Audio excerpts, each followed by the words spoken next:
Hello, എല്ലാവർക്കും hi. ഇന്നത്തെ special കൊഴുക്കട്ടയാണ്. അതായത് വളരെ എളുപ്പത്തിൽ ശർക്കരപ്പാനിയൊന്നും തയ്യാറാക്കാതെ നമുക്ക് എങ്ങനെ വളരെ എളുപ്പത്തിൽ ഈസി ആയിട്ട് എങ്ങനെ കൊഴുക്കട്ട ഉണ്ടാക്കാമെന്ന് നോക്കാം.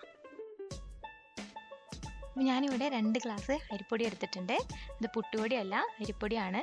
അപ്പോൾ വീട്ടിൽ തന്നെ അരി പൊടിപ്പിച്ചിട്ട് വറുത്തതാണിത്. പിന്നെ നമുക്ക് ഇതിലേക്ക് ആവശ്യത്തിന് ഉപ്പിട്ട് കൊടുക്കാം. ഉപ്പിട്ടതിന് ശേഷം നന്നായിട്ടൊന്ന് മിക്സ് ചെയ്ത് കൊടുക്കണം ആദ്യം തന്നെ.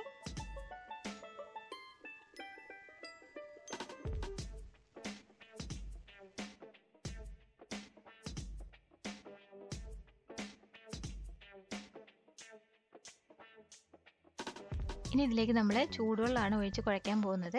അപ്പോൾ ചൂടുവെള്ളം ഒഴിക്കുകയാണെങ്കിൽ നല്ല സോഫ്റ്റ് ആയിട്ട് കിട്ടും. അപ്പോൾ അതിന് വേണ്ടിയിട്ട് ആവശ്യത്തിന് ചൂടുവെള്ളം ഒഴിച്ച് കൊടുക്കുന്നുണ്ട്. എന്നിട്ട് നന്നായിട്ട് അങ്ങ് മിക്സ് ചെയ്ത് കൊടുക്കുക.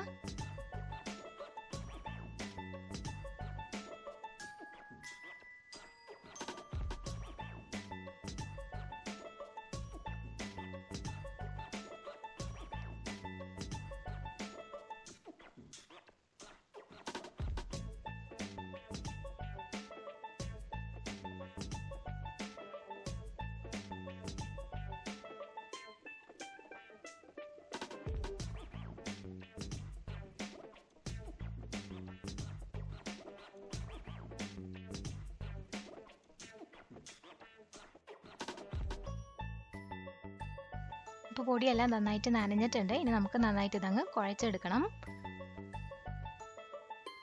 അപ്പോൾ ചൂടുണ്ടാവും, കൈ ഇടയ്ക്കിടയ്ക്ക് നനച്ച് കൊടുത്തിട്ട് നമുക്കിതങ്ങ് കുഴച്ചെടുക്കാം നന്നായിട്ട്.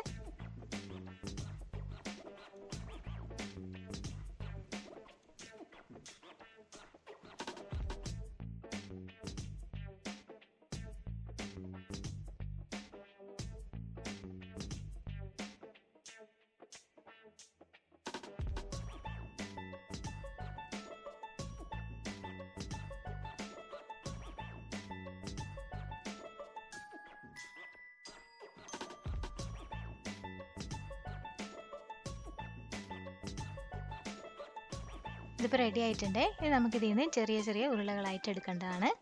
അപ്പോൾ ഞാനിവിടെ 1 കപ്പ് തേങ്ങ എടുത്തിട്ടുണ്ട്. പിന്നെ 3/4 കപ്പ് ശർക്കര എടുത്തിട്ടുണ്ട്. ശർക്കര ചെറുതായിട്ട് ചീവി എടുത്തേക്കുന്നതാണ്. അപ്പോൾ രണ്ടും കൂടി മിക്സ് ചെയ്തതാണിത്. നമ്മൾ പാനിയാക്കേണ്ട ആവശ്യമൊന്നുമില്ല. ഇതങ്ങനെ മിക്സ് ചെയ്താൽ മാത്രം മതി. വേണമെങ്കിൽ ഒരു ഏലക്ക പൊടിച്ചിട്ടും കൂടി ഇടാം. അപ്പോൾ അതൊക്കെ നമ്മുടെ ഇഷ്ടം. ഇപ്പോൾ ഞാനിതിൽ ഏലക്ക ഇട്ടിട്ടില്ല. ഇവിടെ ഏലക്കയുടെ ഫ്ലേവർ ഇഷ്ടമില്ലാത്തതുകൊണ്ട് വെറും ശർക്കരയും തേങ്ങയും കൂടി മിക്സ് ചെയ്തത് മാത്രമാണിത്.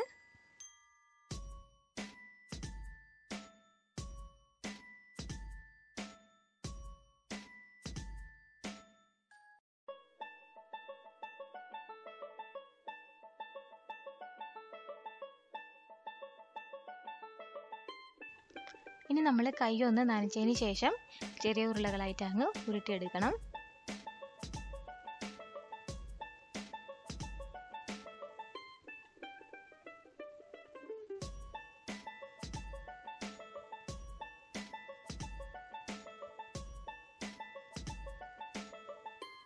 പിന്നെ നമ്മളിങ്ങനെ കുഴിച്ചിട്ട് വേണം പരത്തിയെടുക്കാനായിട്ട്. എന്നാലേ നമുക്ക് അതിൻ്റെ തേങ്ങയുടെ മിശ്രിതം നമുക്കിതിൽ വെക്കാൻ കഴിയൂ.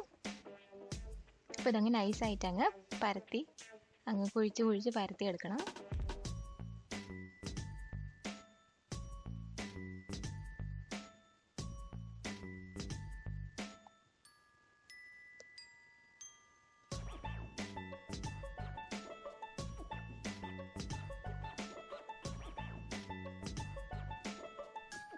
ഇതിപ്പോൾ റെഡി ആയിട്ടുണ്ട്.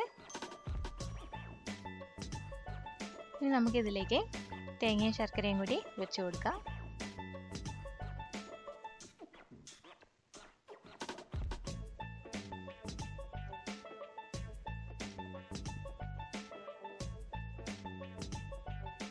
പിന്നെ പയ്യെ അങ്ങ് ക്ലോസ് ചെയ്താൽ മാത്രം മതി. അപ്പോൾ ആവശ്യമെങ്കിൽ ഇച്ചിരി വെള്ളം കൂടെ തൊട്ടിട്ട് നനച്ചങ്ങ് നമുക്ക് ഒന്നുകൂടി അങ്ങ് ഉരുട്ടിയെടുത്താൽ മതി. ഷേപ്പിന് കിട്ടും. അപ്പോൾ ഒന്ന് കൈ നനച്ചിട്ട് ഒന്നുകൂടി അങ്ങ് ഉരുട്ടിയെടുക്കാം.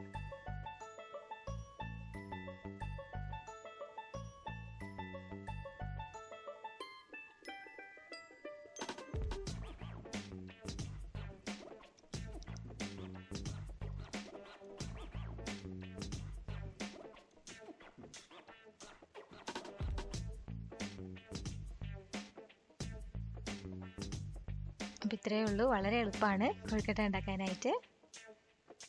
അപ്പോൾ ബാക്കിയുള്ളതും കൂടി ഇങ്ങനെ തന്നെ നമുക്ക് ഉരുളകളായിട്ട് ഉരുട്ടിയെടുക്കാം.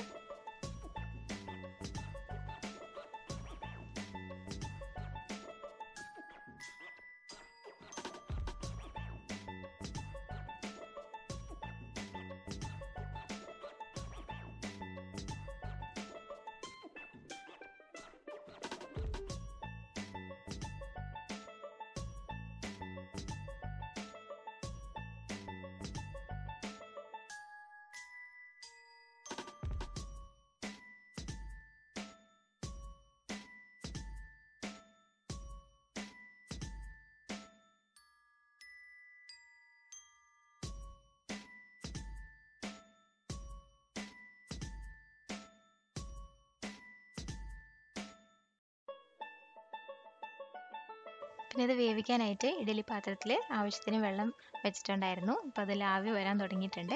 ഇനി നമുക്ക് ഓരോന്നായിട്ട് അങ്ങ് വെച്ച് കൊടുക്കണം.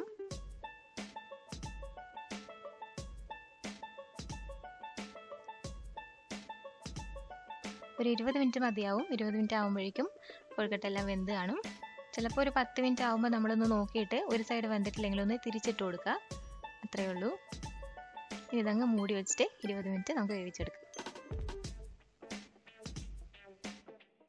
അപ്പോൾ നമ്മുടെ കൊഴുക്കട്ട ഇവിടെ റെഡി ആയിട്ടുണ്ട്. വളരെ എളുപ്പമാണ്. തേങ്ങയും ശർക്കരയും വിളയിക്കാതെ തന്നെ വളരെ എളുപ്പത്തിൽ ടേസ്റ്റി ആയിട്ട് നമുക്ക് കൊഴുക്കട്ട ഉണ്ടാക്കാം. അപ്പോൾ എല്ലാവരും ട്രൈ ചെയ്ത് നോക്കാം. ഈ വീഡിയോ ഇഷ്ടമായി ഈ ചാനൽ ഒന്ന് സബ്സ്ക്രൈബ് ചെയ്യണം. സബ്സ്ക്രൈബ് ചെയ്യുന്നതിൻ്റെ താഴെയായിട്ടൊരു ബെല്ലൈക്കൺ ഉണ്ട്. അത് ക്ലിക്ക് ചെയ്താൽ ഞാൻ എപ്പോൾ വീഡിയോ ഇട്ടാലും നിങ്ങൾക്ക് കിട്ടും. അപ്പോൾ താങ്ക്